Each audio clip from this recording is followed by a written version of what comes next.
Mercury, we're about to have Mercury enter in Gemini. So Mercury is your way you think, communicate, analyze. When it's in Gemini, you want to be curious, you want to be open-minded, you want to be very changeable, you don't want to stick around. Basically, you want to be all over the goddamn place. So you're going to be coming and going when it comes to Mercury and Gemini. So Mercury and Gemini in your first house, this is basically thinking about your communications personally with individuals, and of course having a conductive ongoing task, which means people, places, and things will not basically discover you. You have many personalities about your way of thinking about things. Second house, many ways of valuing structures, security, and money within your life. So you're going to be thinking and communicating about a whole lot of ways of basically doing things when it comes to this perspective. Also, you're going to be placed into a situation and seeing different sides.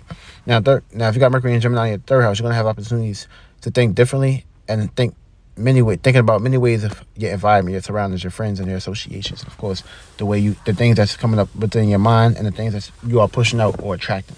Now, if you got this in your fourth house, you're going to be placed into a situation of learning how to think, communicate with home and family, and not try to add too much emotion and feeling with it and shit like that. This will basically help you out. Now, if you got this in your fifth house, you're going to be placed into a situation in this circumstance of basically seeing a different side of communicating when it comes to your experiences, your expressions, and things that matter.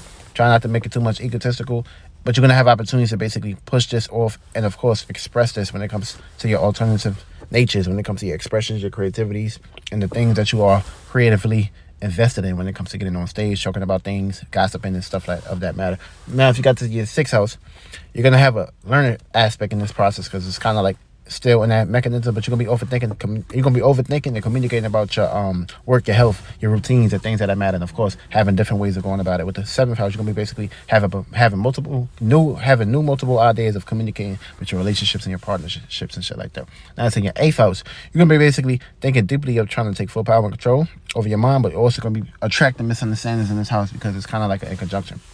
If you got this in your ninth house, you're going to be basically having a gift, but you're also going to be attracting opposites when it comes to your experiences and your multiple experiences when it comes to your beliefs and looking at the bigger picture. 10th house, you're going to be placed into a situation of developing general misunderstandings, but you're going to be basically having many ways of thinking, communicate about long-term goals, responsibilities, passions, and duties and obligations. Now, if you got this in your 11th house, you're going to be thinking about many ways to associate and connect with individuals and communicate with individuals, or you're going to be attracting this when it comes to this perspective. But you're going to have many ideas and many ways of having associations, communication, even though it's a fixed fatality, but it's also a gift in this perspective too. And last but not least, you're going to be placed into a situation of learning how to communicate about your spirituality, your beliefs, your dreams, and of course, putting two and two together. But you're going to have many dreams, many aspects, many ways of looking about things and going about things in this perspective.